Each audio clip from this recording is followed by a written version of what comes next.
Sorry, my screen was frozen, everyone. So I'm just sitting here staring and waiting. Thank you for letting me know, everyone in the background, that it's time to go live. Here we go. My rant to start things off. I apologize, people, but I'm going to say this, and I'm reading from the laws of the game. Law number 15 for soccer, football, whatever you want to call it. The throw-in. A throw-in is awarded to the opponents of the player who last touched the ball when the whole ball passes over the touchline, in the ground, on the ground, or in the air. The procedure: at the moment of delivering the ball, the thrower must, and there's 3 bullet points, I'm reading just the last one, throw the ball with both hands from behind and over the head from the point where it left the field of play. The first goal of Sacramento, we got shafted. That law was not followed. We'll talk about that. We'll talk about more. Let's get this thing started. Welcome to the Show of Champions. This is the Orange and Black Soccer Cast.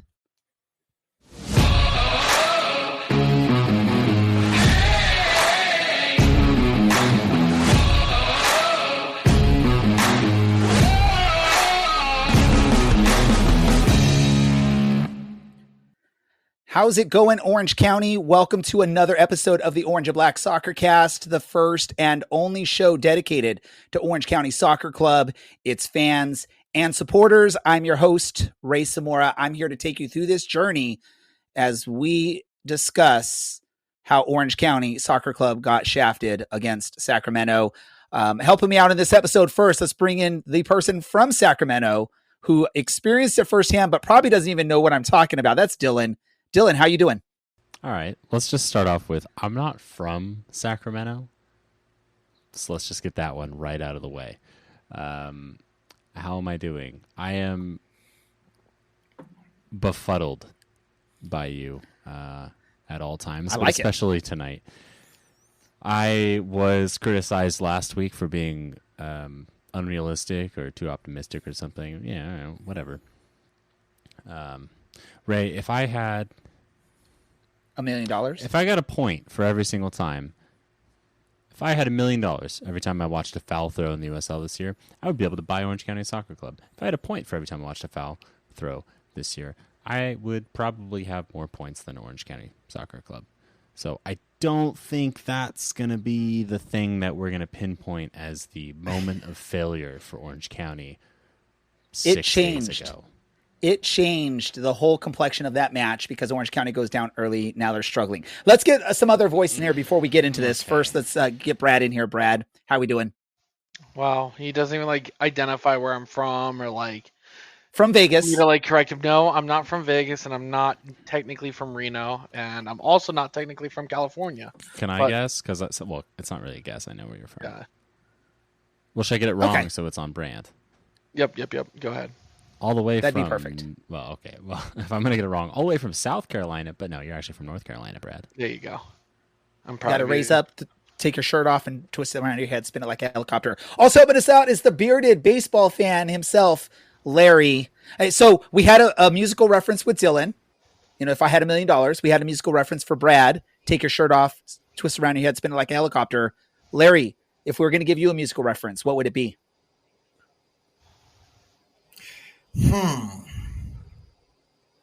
Probably was something along the lines with "Shut up." All right. Okay. Or what's up? Shut up. There we go. So I never want to be criticized the most negative person on the show again because that was very me-esque delivery, Larry. Let's get into this. I'm gonna get my rant and my frustration out of the way, and I know most of y'all don't agree with what I'm saying. You probably don't even understand what I'm calling out on this. A poor throw-in. If you look at that first goal, the ball goes out about 5 feet or 5 yards from the corner flag. Dylan, Larry, I think you were at the match.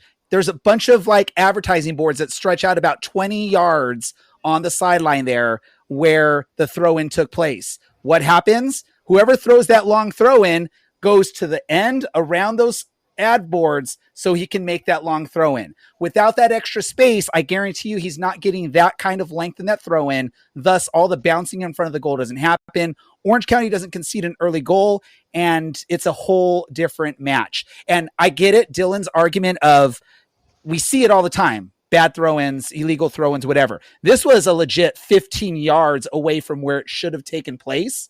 And again, the law states specifically where the ball went out. It doesn't say where the ball went out or anywhere behind, in the back, which obviously we see happen. But again, because Sacramento decided to put ad boards there, it ruins that opportunity for that long throw in. So, hey, let's just walk all the way to where those boards end. Let's take the throw in from there. That's why I was frustrated. That's why I made the call about Rule 15. And that's why I say Orange County got screwed in this match. Dylan, you were there. Go for it. Yeah. I think last week I predicted Orange County was going to win 6-0, and I understand that was a very unpopular prediction. Forgot where I was going. Oh, yeah. That would imply that Orange County Soccer Club is a good team right now. And it actually appears that Orange County Soccer Club is not a good team right now. So what I watched was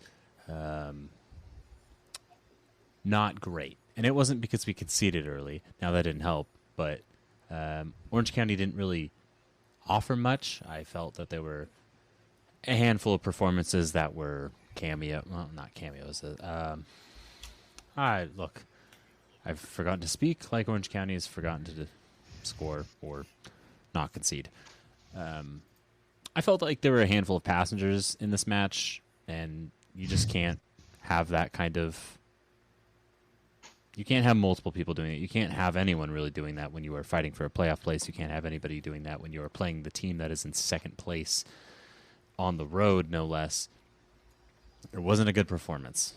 And that was frustrating to watch. I don't think it's the fault of this throw-in. I mean, if we want to pinpoint a very moment that Orange County lost this match, why don't we look at the, 2 seconds before we conceded the losing goal, in which one of our players just kind of watches the ball for 3 seconds instead of running to either get possession of it or make a tackle. Ensuing chaos, and we concede, and yeah, it wasn't a great match. Okay. It was very bad. I saw things a little different from you, and I think the rest of the team will agree more with you in this. And listeners, if you don't agree with me, share your thoughts in the comments. Again, illegal throw-in results in a goal at the 7-minute mark. Now Orange County is fighting from behind for most of this match. They do equalize, and I will admit it was probably not a penalty if you look at it. It was a very, very Orange County favorable call there. So I'm going to admit that was also an error there. But that's something that's a judgment call by the ref. When it comes to the throw-in, there's a specific rule. There's no judgment call in there. So Orange County should have been up at the 52nd minute, 1-0. Now you're holding on to a lead. Again, you haven't fought to even get back into the match up to that point. Now maybe you don't concede that late goal because you're exhausted or mentally just worn out from that game. So again, Orange County should have been up, and it should have only been an equalizer late in the match, not a winning goal. Brad, your thoughts on this match? I mean, if your argument on us winning games like these hinges on a foul throw and what's the word I'm looking for? Conditioning of our players, I'm thinking that's a pretty lame duck argument to make. I know I'm not using that into correct context because I do understand politics, and lame duck is not exactly what I'm saying. I'm just saying, Ray, you're lame for even thinking like that's the reason for what happened here. Look, I'm sorry, Brad, but you're going to call me lame on this. You can ask anybody that plays sports. Is an errant and going down early, it changes your whole mentality of the match. It changes your whole game plan of a match when you go down early like that. It's a totally different match if the team isn't allowed to get this errant goal because of an illegal throw-in. Go, Brad, continue your thoughts. Sure, yeah, I 100% agree with you there. The team still doesn't seem to have the ability to play to win these games. And conceding at the last minute is inexcusable the way it happened. I'm watching at home and I'm like, that ball's still in. Why are we just sitting there like watching, and then the ball gets crossed over. Jack Gurr, credit to him, he's a great player, and he makes those plays against us. I just remember them talking like he hasn't got much running time this year, and it's like, well, he doesn't need much if he's going to play like that every time he plays against us. And then final thoughts from like this match. I know we're not there yet, but I'm watching this match and I'm thinking to myself, man, it's very obvious what players at the end of the season I'm going to be giving an A and what players I'm going to be giving a D to. And there's a considerable gap between the two. Yeah, no, I get it. I get it. And I trust me, I know the whole aspect of the game. I'm just frustrated that no one, including none of the Orange County players, Coach Danny Stone, no one put up a fuss of allowing the throw-in to be taken from where it was. Now, talking about Jack Gurr, come in as a Clipper fan. I used to remember I hated when Kobe Bryant, we were playing Kobe Bryant of the Lakers because I knew just stuff was going to happen. Hold on. Are you comparing Jack Gurr to Kobe Bryant right now? I'm not directly comparing, but what I'm saying is, for whatever reason, when we play against Jack Gurr, he performs. He does something that hurts us. That's what Kobe used to do to the Clippers every single time they played. I don't know if the Clippers ever beat a Kobe Bryant Laker team until he was like post Achilles injury. I saw Jack Gurr coming into the game and the match, and I was like, oh, great, something's going to happen. We're screwed here. So long, at least a point. Larry, you've been waiting a while to talk now. And you can bash me along with these other two. What are your thoughts? First of all, Kobe did that to everybody. Second of all, I don't watch baseball unless I'm on the field actually umpiring a baseball game. So I would not call me a baseball fan. Third of all, I did not see the throw-in or what you're talking about because Dylan and I were on the opposite end of the field, literally the opposite corner, top shelf of the stands up there. And we were kind of busy clowning the Sacramento fans for 90 minutes because they were dead silent and Dylan and I were making more noise than the entire section that was sitting in front of us. Some guy had a wonderful attempt at trolling me when he turned around and said, "Why don't you shut up?" It was brilliant on his part. It was a really, really solid. I felt burned and I felt ashamed. And I'm not really sure how I'm going to get over that. As to how the team played, I'm going to disagree with Dylan. I don't think that the team played that bad, and the statistics show that we didn't play horrible. Now, if you look at the player ratings for the game, we don't have anybody who's got a green rating. So nobody above a 7. We got a couple 6.8s, a couple 6.4s. But we took care of the ball. We had shots on goal. We had opportunities. And that one moment in the 7th, 10th minute, whatever it was, that did not change the game. The one moment in the 93rd minute where, again, it's already been mentioned, player goes in, makes a bad tackle attempt, and then everybody just sits and watch as a very, very good Jack Gurr makes a perfect pass to Corey Bennett, who, by the way, didn't kick the ball in. The ball bounced off his chest and went in. And we lost that one. And that's unfortunate. That's the way it goes. We are a team right now that is not playing as well as it should be. But again, on paper, at the start of this season, this team is top 3 in the West. You cannot argue that fact. On paper, this is a top 3 team in the West at the beginning of the season. At the beginning of the season. Larry, I'm going to jump in right. Finish. Wait, no, Larry, let me just jump on really quick and then you can finish. Go ahead. We all, including you, were saying this team does not have the defense that it needs to be competitive. We were going to concede goals like crazy. The only way we win is by outscoring our opponents. I just want to remind everyone of that, including you, Larry. You were part of that conversation. Go ahead. Except that the defense proved us wrong. Tom Brewitt out there proved us all wrong because none of us knew who Tommy was. And he came in and he anchored that defense in the same kind of vein as Marcus Knackham, as Robbie Kiernan, as Michael Orozco. He came in and he became the captain of this team and he anchored that defense. And by the way, can anybody tell me the last time we won a game? A long time ago. Colorado Springs. Can anybody tell me the last time Tom Brewitt was on the pitch? I'm going to guess you're leading to us all saying Colorado Springs. There you go. You got it, big fella. Well done. Yes. So the defense proved us wrong. The defense stepped up and they did what they were supposed to do with Partita and with Vuk and with Tommy and with Ryan and whoever we were putting out there on the left back. On paper, this is a top 3 team, but that is not the team that we put out to Sacramento. That is not the team that we put out on the pitch to El Paso. And sadly, it's not going to be the team that we put out to New Mexico. It's just the way it is right now.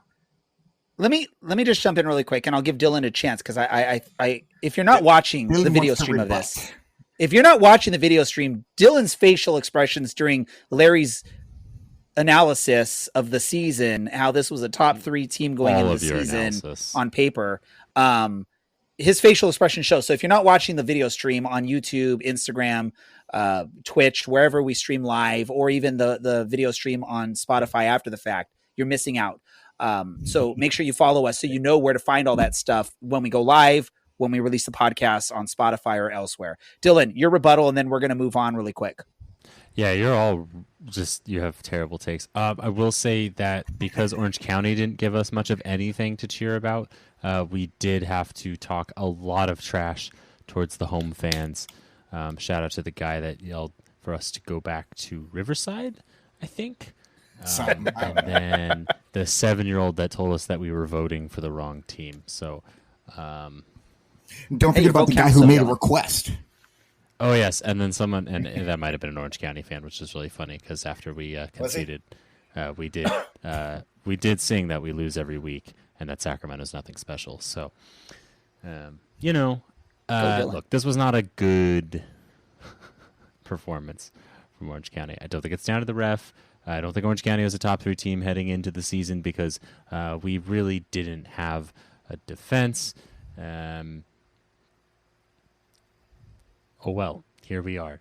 Orange County is, I'm not going to say falling apart, but struggling at the worst possible time. And by losing last Wednesday, they really, what might have been a molehill turned into a mountain.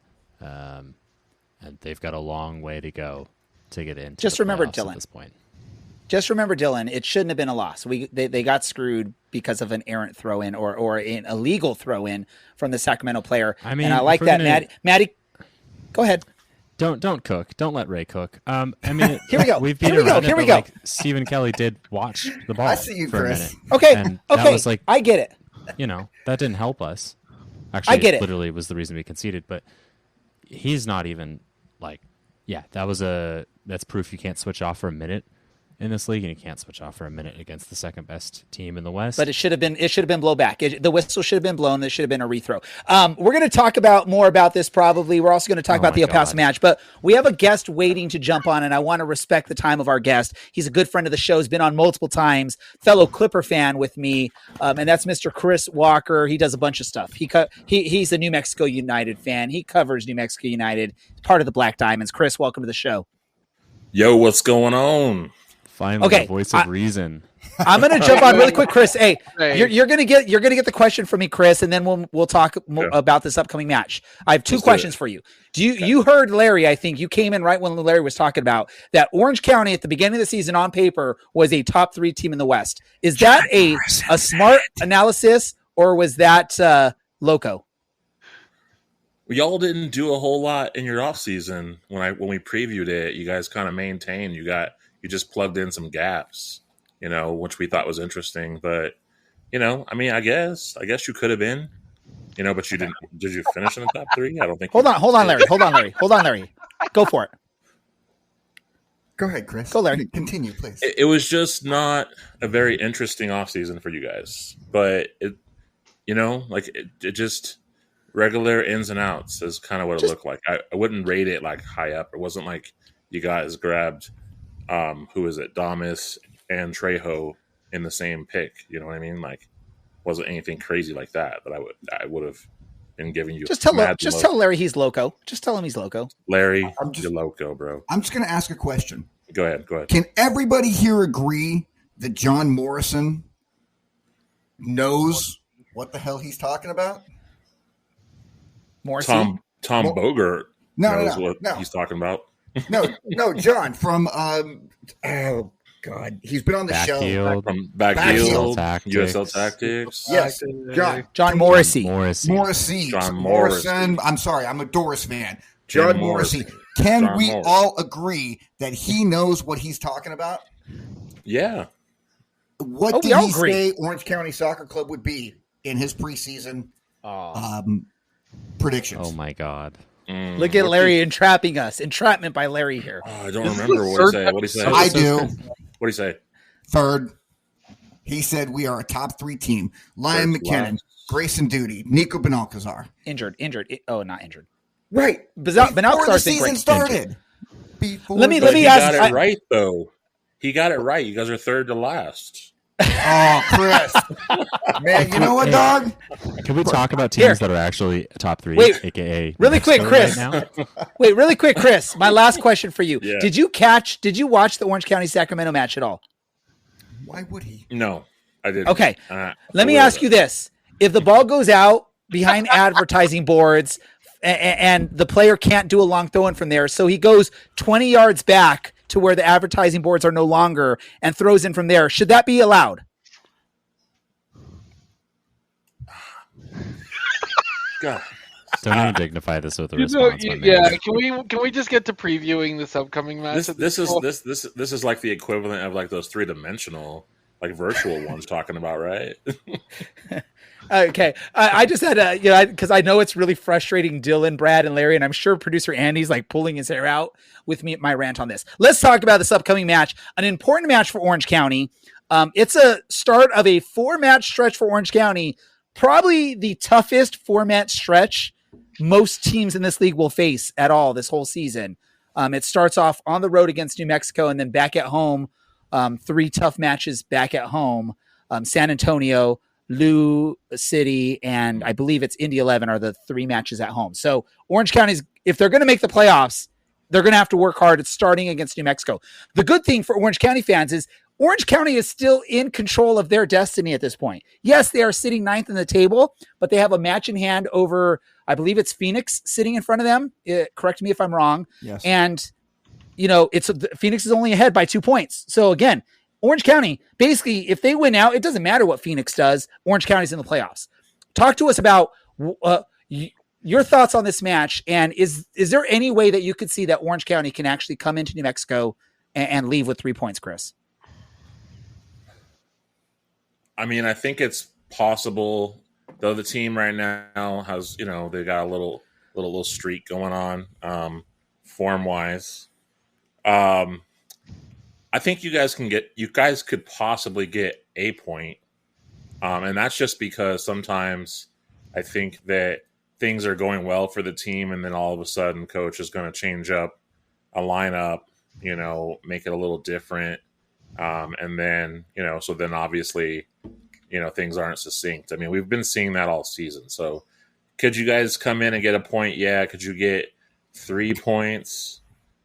I mean, it's possible, right? Any team can come up, and I don't know if you guys are thinking about, but like whenever we're playing teams that are kind of at the bottom of the table, this is like a huge inside joke within the community here, but I just think about that fella in the meme with the yellow coat on. He's like looking behind the tree because it's like, we're playing New Mexico and they're playing and we're at the bottom of the table. Like that's a feast, and look, like I'm not afraid to say it. Sometimes we have definitely played down to the team at the bottom of the table and we've gotten slapped for that. Lexington, we can go back like, different teams that were down there, Hartford at some point, like, it was pretty nuts. So, I mean, now we're on a streak, short answer, or I guess the short part of this answer is it's possible.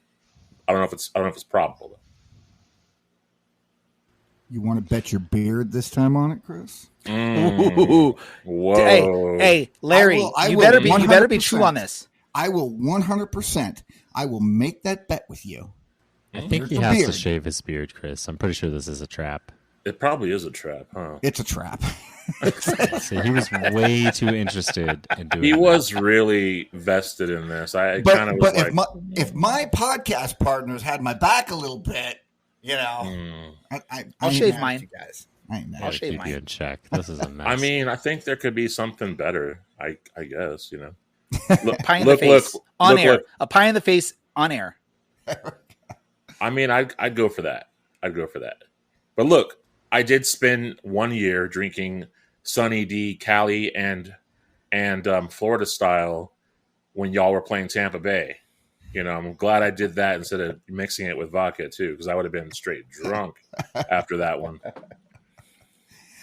Chris, let me ask you a question. Orange County has actually outscored. We've got more goals than New Mexico does, 38-37. How is it that you guys have managed to win so many close games? Because I think you're only +3 on goal differential, and Orange County -3 on goal differential. So what has been the key to help New Mexico win? So obviously, it's got to be close games because you won 13, lost 10, and tied 4, I think. Something right around there. What's been the key this year for y'all? 2 things. 1, everybody else losing. And 2, You're welcome. Penalty kicks. Thank you guys for that, by the way. Those You betcha. 2 penalties the last time. So that's it. Okay. I mean, that's truthfully it. We've, truthfully admitting, like, I've attended pressers. Head coach Dennis Sanchez, has said through much of the season, up until even probably about 4 or 5 weeks ago, that they were still trying to figure out the best 11. We went as far as bringing in Kip Keller and Valentino Well, right? And then and it wasn't like we went to the market and grabbed Haji Berry or anything, right? So that's been his MO. Hey, we're still trying to figure out the best lineup. Every game it was changing. There was nothing really static. At the point where they have benched Alice Tambakis to give Chris Shakes a look and a solid look at that, saying that they wanted him to get a good, strong body at work, right? So, I mean, everything is up for grabs and no one has promised anything right now. So, truthfully, I can say it has been everyone else losing and penalty kicks, which have gotten us throughout some things. And then here and there, maybe there's some hot spots, right? So, I mean, as much as I would like to shout out one of our former players for his role in gifting you 3 points last time out, if we can talk about some of the people on New Mexico who've really made a difference this season, especially in the last month to month and a half. Chris, could you give me 2 or 3 players? Yeah, I mean, I'd say Talon Maples, honestly, like defender, has stepped up. We have to shout him out. I mean, he's solid back there in the back line, so he's definitely going to give you some fits. I think Kip Keller has been a strong piece, so I could definitely say him and Maples. Valentino Well, as far as an attack, half of it, and I think Greg Hurst being back and being better than he was is definitely a threat up front. So I would definitely go with that. You can't go wrong with McQuelly Akale, but he's been coming off the bench a couple of times, so that has kind of been different. But he's definitely a shot caller when he's in. He definitely can kind of direct traffic. But yeah, that's what I would say. And then is there, because it is every other team throwing away the opportunity to move up the table, is there a specific weakness that has kind of permeated throughout 2025? Not producing, not producing on the attack. Generally could be that could definitely play a part. And maybe it's like the last minute stuff, just cracking the armor, bam, a goal comes in at the last part of the game. The team, it's been quiet the whole game, and then the last 10 minutes, because now they're down 1, they're trying to fire up and play 90 minutes of football in 10 minutes. So slow starts definitely can be a weakness. Like I said, it's been that case. We've seen it at home a lot, as on the road. So yeah. It sounds like this could be a real barnstormer of an opening 15 minutes. I'll tell you this: those little 5-0 predictions y'all do, you might want to make that 5-0 something like corner kicks to none or something, because it's I don't. There aren't that many goals in the game. I'll just put it like that. Chris, you've been on the show many a times. Doesn't this one feel like the most unhinged version you've been on yet?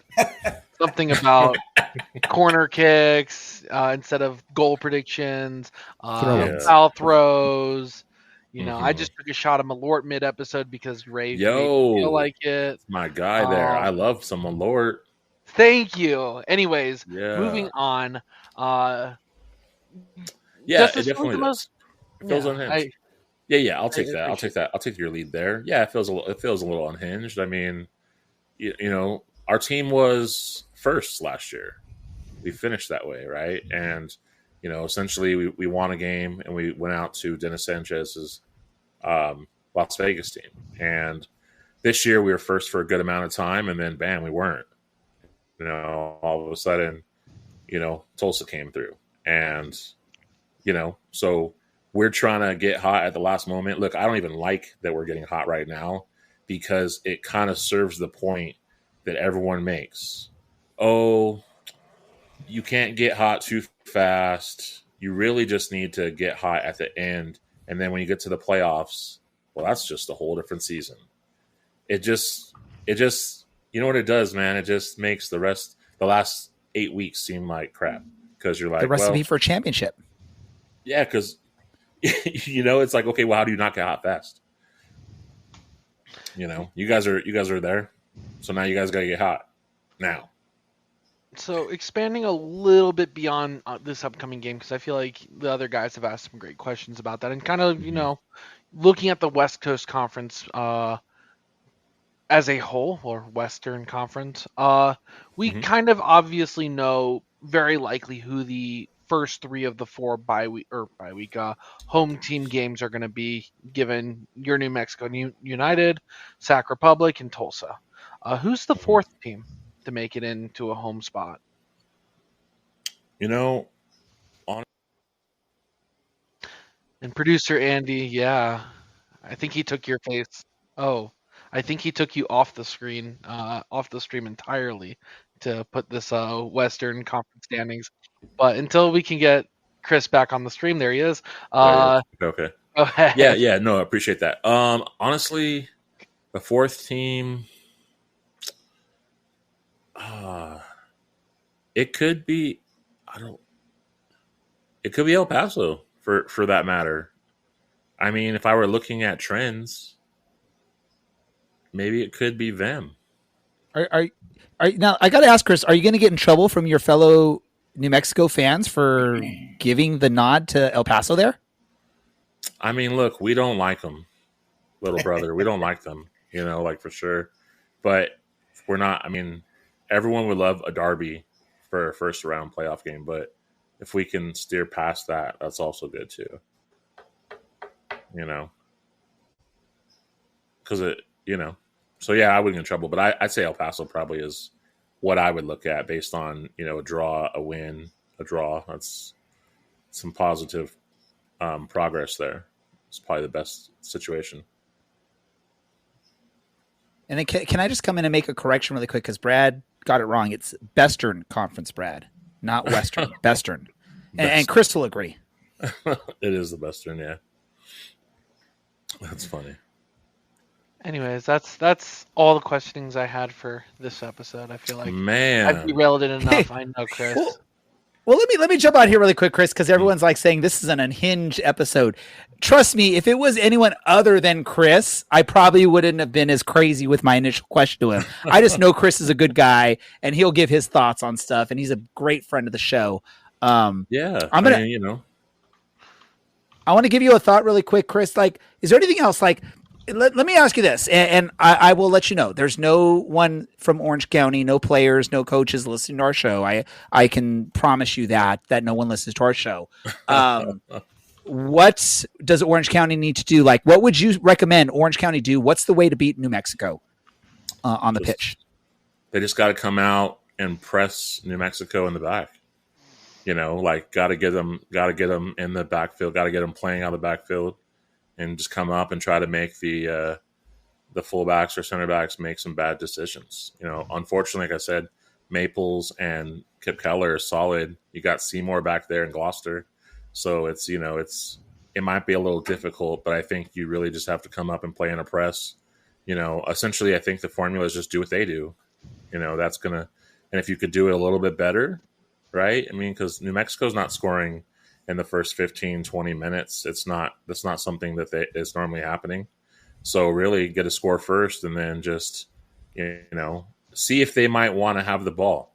But I will tell you this, they're not the 70% possession team that they were before Lou City. They have been kicking it back. They've been more of a 50-40 or 55-45 kind of team. They've been very conscious about not holding it for too long and also not over-rotating it like 600 times in a game. So they are trying to get in and get out type thing, So, they're not afraid to play 1-0 games by any means. It's not very exciting soccer. We literally just sat through 90 some minutes of a 0-0 game with Phoenix just to see a penalty get drawn. And that was the most exciting 15 seconds of the whole night. So glad I had a beer. You know what I mean? So that's the whole thing. So it's our coach really kind of said hey, yeah, sure, we love to have those games where we're just putting zingers on. It's 4-0 or whatever. But you guys got to be okay with some 1-0 games because, we're very much could be doing some of that too. So, yeah. Hold on a second. Hold on a second, guys. I'm getting a call. Yeah, hi, Danny. Danny, is that you? Yeah, did you get that? Pressing from the back. Yeah, okay. Talk to you soon, buddy. This is bad. That's so funny. Hey, I love it. I love it. I was just gonna say, producer Andy, clip that so we can send out that clip out to the team and everything. But I love Larry. I'm Team Larry there. That was awesome. Chris, that's non-soccer related thing, and this is just this is me. I'm just being selfish. Yeah. Clippers. Where are we finishing this year? Man, it's sad. I just don't see us getting to the Western Conference Finals. We might get to the semifinals, but Oh, Chris, you're hurting me there. You're hurting me. Hey, they nothing's make it to the moving Western either. Conference Finals. They make it to the Western Conference Finals. You make the trip out here. We'll go to a match. Or a game. It's a game match, in basketball. man. Whatever it is. Yeah, we'll go. Yeah, that sounds good, man. Hey, I have a question for you guys. Boom. So Riverside getting a team. Do you guys think it's going to be championship or League One? That's actually a really good question. There's nothing else going on out in the IE in Riverside except for a couple of decent college teams. So if it wins championship, it wouldn't surprise me personally. It's not going to hurt the Orange County fan base, so I'm not too worried about that. I see a couple of fingers. There's one finger. Dylan, you got a finger? Let's go. Dylan? Well, here. Let me. Oh, jeez, Dylan. Do we have to mark this explicit with that, Dylan? I don't know because we do a video podcast. Here's my thoughts on it, really quick for you, Chris. Right? You look at the landscape of Southern California. We've got a championship team coming into Santa Barbara. As long as that all works out, you never know until it actually hits the pitch. It's right, Santa Barbara Sky. Is it Santa Barbara Sky? I think is what it is, right? Yeah. And then there's the proposal that I guess the city of Pico Rivera is working with USL to get a team. My thoughts on Pico Rivera is that would be the whatever Division I sort of atmosphere for the league if that was to accumulate there. Because from what I know, Orange County has no aspirations of going Division I team at the start. Now, maybe Pro Rel comes in, maybe something happens. I look at Riverside as that's a championship level team to go along with what's going on in this area. I think that makes sense for Riverside to be a League One team, not a championship team, not a Division I team. So I want to say I feel like what is it? Temecula is also looking at joining, I believe, with a League Two team or maybe a League One side. I don't know. So there's a lot going on in Southern California with some of this, but I think Riverside is best suited for League One to start, and then if Pro Rel comes in, then you have the opportunities to move up and down. I think that's the way the sort of it looks right now. Now, we all know USL can change in a day, a two, a week, a month, right? But that's the way I look at what the rumors and the thoughts of some of these future franchises in Southern California. The thing I'm most curious about with all of that is we all know that Orange County has sort of this like lock on USL rights in Southern California.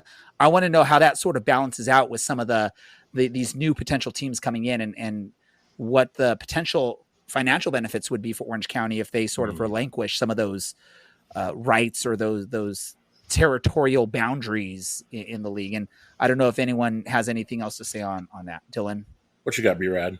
I know you had your finger up. Oh, B-Rad wants to jump in. Yeah, my thoughts on the matter is it's going to be irrelevant in a couple of years if the league does go live with ProRel. And Chris, I'll save you time with the Reno follow-up question. Yeah, because you knew it was coming, I baby. knew it You was knew coming. I'll believe it when they actually break ground on that stadium. They're the third ownership group to come to the Reno Tahoe area and say we want to bring a USL team. Damn, dude, this man, I'm not playing this man at Texas Hold'em at all because I was going there. Oh, Brad knew. Brad's smart. The one time I'll say that, Brad. Dylan, do you have any thoughts on any of this? Yeah, I'll believe that each of these teams is actually going to exist the minute they actually kick a ball in a competitive match. Guys, I'm from Riverside. You know I'm from Riverside. Matt, Sorry. If I had to have a League One team and it wasn't Forward Madison, man, might be Riverside. Just saying. Will they? I would hope it would. I forget. Is home. Riverside? Is Riverside? It's not 909 anymore in the Riverside, right? 951. So It's 951. 951. But I feel like you got to go the heritage, right? You got to call them the Riverside 909ers or something like that, right? That's that would just make total sense. 909ers. Maybe. How is that one of the worst things that you've said tonight? Maybe. That is the question, Dylan. That we got to go through. That's going to be our. Okay, never mind. I'm not going to spoil it. Raincross United or something like that. But, Chris, any last thoughts you have before we let you go? Man, I mean, I think we should have some sort of prediction. Maybe not scores, because I'm telling you, I'm really thinking it's going to be like a 1-goal situation. So I'd love to know one thing you guys want to predict. One Over, area, under, one stat line. I'm trying to do the betting thing. Over under on the number of corners in this match being 6 and the number of yellow cards being greater. You got to do it correctly, Dylan. You got to do it correctly, Dylan. Okay, fine. You can't put it at 6 because then there's an even there. You got to do it at 6.5 or 5.5. You do realize. Let's go yellow cards. Let's go yellow cards. Well, Yellow Kevin cards? Partita's not playing, so there's -1 yellow card. I say Soccer 0.5. Club right there. 0.5 for yellow cards. 0.5. 0.5. Oh, okay. So you're trying to say the difference is you guys are getting 1 more or 0.5 more or what or less? No, I'm just saying that the total cards in the match will be either 1 or 2 or 0. That's what I'm saying. It's almost like Ray doesn't even watch soccer. Yeah, it's like what? What? Let's clip this. Sorry. Let's clip this and watch this next week and see what y'all think of Ray. Chris, give us a score prediction for this match. Okay. I'll No, he doesn't want to do score predictions. He wants to do yellow. No, he's going to do it though. He's going to do it. I'll concede to it. I hope none of your fans are coming because they're going to be bored out of their mind. 1-0 United. If one or more of our fans are going to Albuquerque for this match, make sure you stop at Bob's Burger, get a taco burger with green chili cheese fries. There you go. Dylan, what's your score prediction? Don't do that. I'm predicting that there will be at least 5 yellow cards in this match. See, now this is good. Keep going, Brad. Let's go. Wait. What's the score though, Brad? Dylan, really quick before Brad gives his yellow card. Okay, don't get a Brad, burger. go. Taco burger, a taco burger, Dylan. Get it right. Do that. Go, Brad. Don't do that. That's not good. I'm gonna say 3. I'm gonna take you put the over under at 4, right? Or Dylan did. I'm gonna take the under, but just barely. Larry, yellow cards 5.5. Because Dylan took my 5. We don't. don't 0.5. You can't. You can't go 0.5. What's the over under? Do you take if I put it at 0.5? Right, do you take the over or the under, Dylan? Is the middle? I don't know how this works. I'm taking. You play Price Picks or what? What is that? 4.5. I don't gamble. I'm a bad gambler. All right, 6 yellow cards. I should have asked Brad to do this for me. Hey, here we go. Ready? 0 yellow cards for me. That's what I'm predicting for this match. No, and do not bash the taco burger, Chris. Bro, green green taco burger. Okay, look. If you get the hard shell, okay. If you get the tortilla, if you get the tortilla, no. But look, who gets the tortilla? You get the hard shell and you get it green. If you're coming to New Mexico, stop by the Black Diamonds tailgate. We're doing a Flicktoberfest Beanio tournament, and you want to stop by. We got brews from Bosque Brewing Company. We got you set up. Stop at the Black Diamonds tailgate. We'll get you set. I might even do a scarf trade with you. You know what would make it 100% the best is if you get Bob's Burger to cater that, Chris. Let our listeners know. Let our listeners know if they want to hear more from you. Where do they go?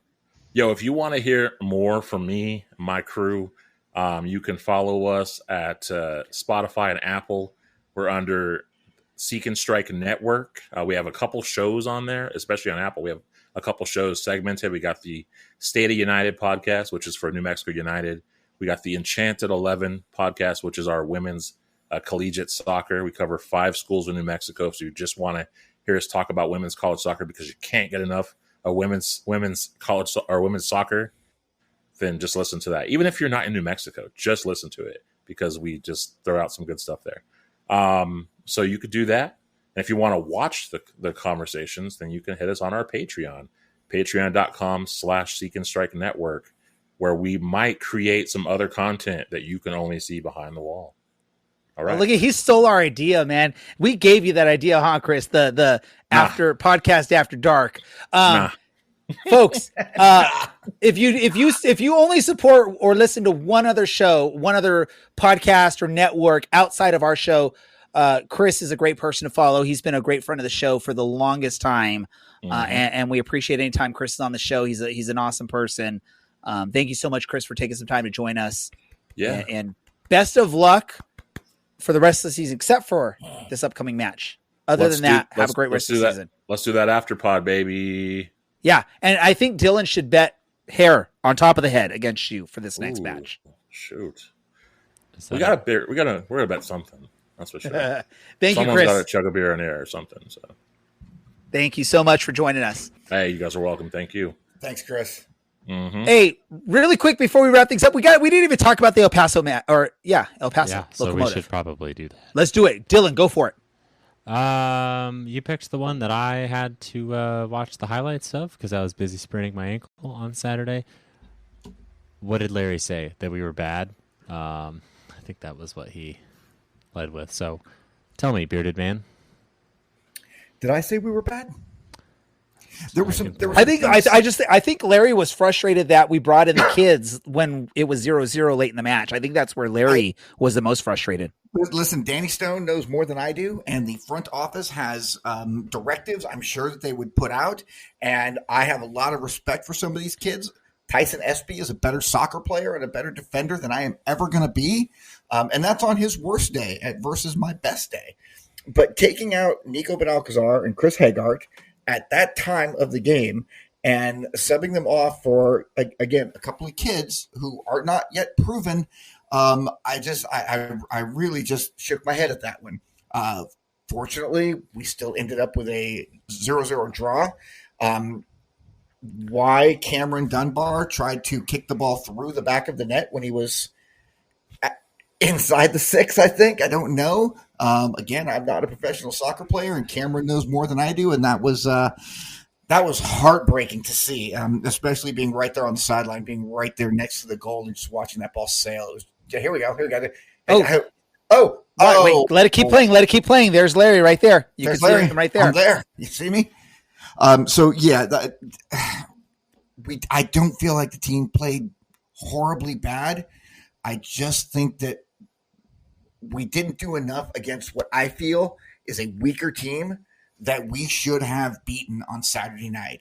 With all the injuries anyway, we still should have beaten El Paso. I'll give my thoughts really quick on this. There was like one shot that scared me from El Paso, and that was the one that was just like a bullet, and Colin Shetler deflected it, did a great thing. I wasn't really scared much of the rest of the match from El Paso. I was disappointed, just like you were, Larry, on what we saw.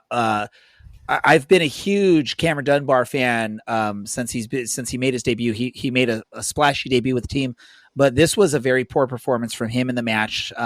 I was sort of glad he got pulled early. I think that made a lot of sense, and Bryce Jamison came in and at least showed a little bit more, but he had his mistakes out there too, which was disappointing. We should have easily had 1 or 2 goals in this match. We should have had the 3 points here. And this match wasn't impacted by a unlawful or an illegal throw-in. So, I mean, this is just on the team here. The Sacramento match was on the refs. This was on the team. We should have got a goal or 2, and we should have walked away with victory here. And thus, we would have been ahead of Phoenix in the table, and we would have been in playoff spot right now, battling for maybe 6th or 7th. But, yeah. Brad, your thoughts on this match? Okay. Gotta fact check you before I move on to my schedulely prepped debrief of this game. Never mind. I'm wrong. Either way, ignore that first bit. Brad corrected himself. That is beautiful, Brad. I love it. Yeah, I was gonna say that Dunbar got pulled late, but I was looking at the Sacramento game, so ignore me. He was the first one pulled. But speaking of pulling players and subbing players for questionable choices, both games had that happen, in my opinion. You know, I'm all for playing the kids, but not in these matches when your back is against the wall of making playoffs. We shouldn't be fielding a 16-year-old for significant minutes, even if, 13 minutes is significant. Like, I get it. We don't have really anybody else to substitute, but I don't know what to do beyond that. What I had prepped for this game, I haven't brought a record on in a while, but here's a chorus line. Does anybody know the signature title track of a chorus line? It's a Broadway musical. Dun, One dun, da, da, da. singular sensation. Thank you. Everything. All right. You've made my point. It's Da, called da, da, da, One. da. It's called One. That's how many goals or shots on goal we had this game. It doesn't matter how good, how bad. One is never enough in this case. It's not a singular sensation every single time.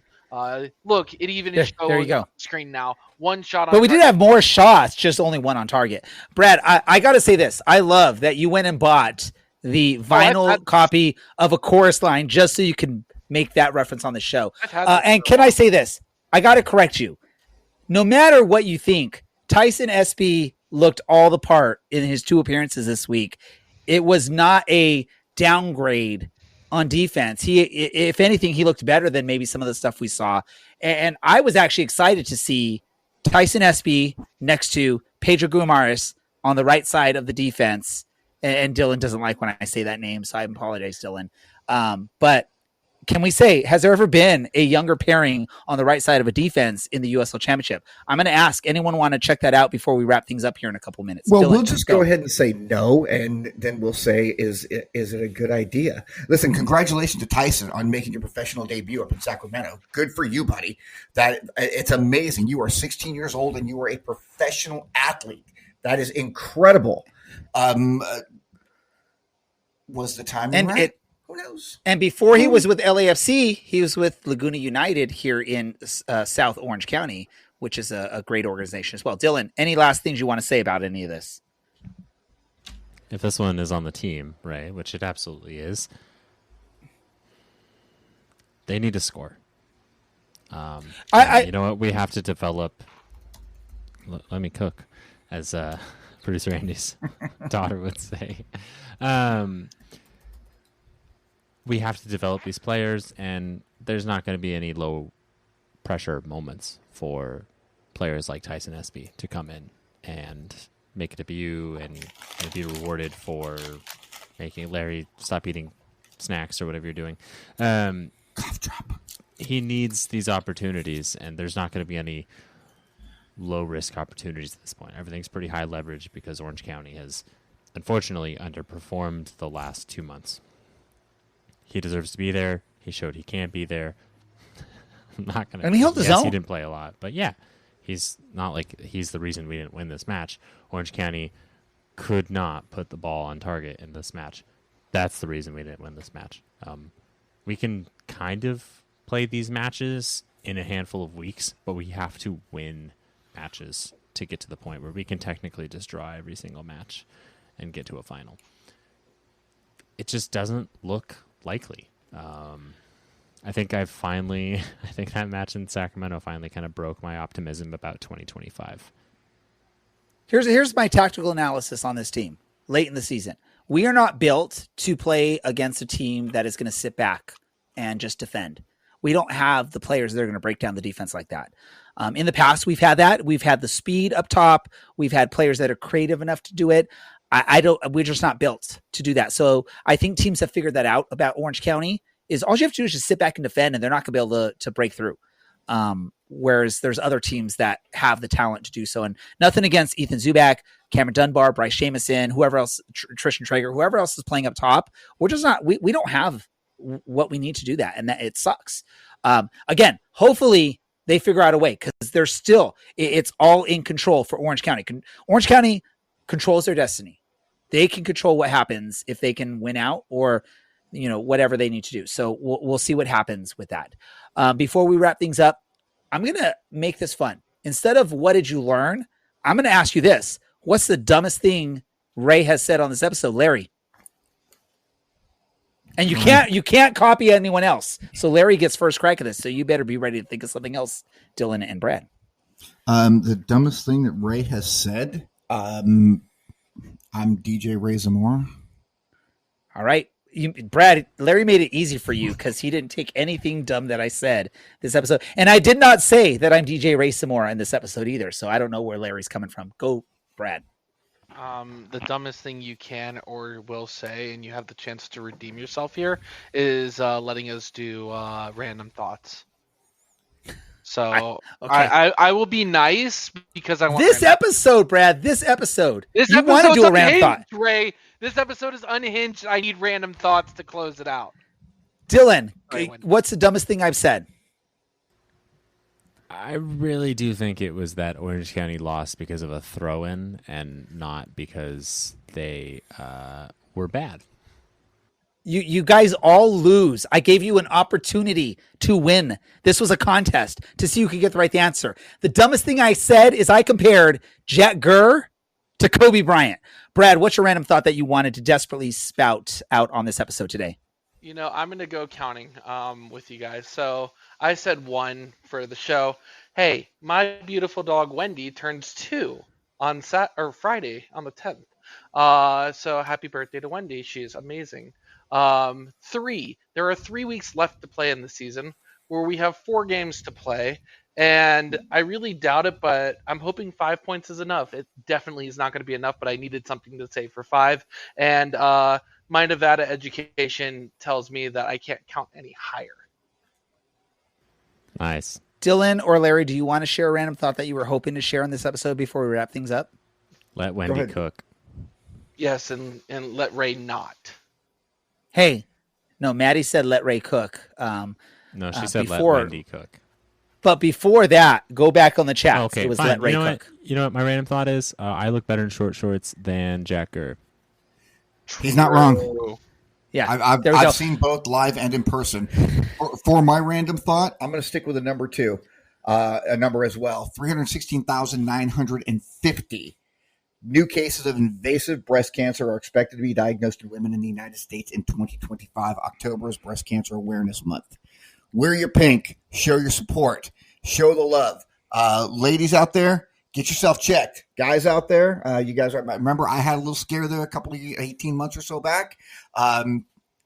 Get yourself checked. Pay attention to these kind of things. They are very, very important. And as one who has lost family members to breast cancer, this is a subject that's very near and dear to my heart. Thank you. Soapbox done.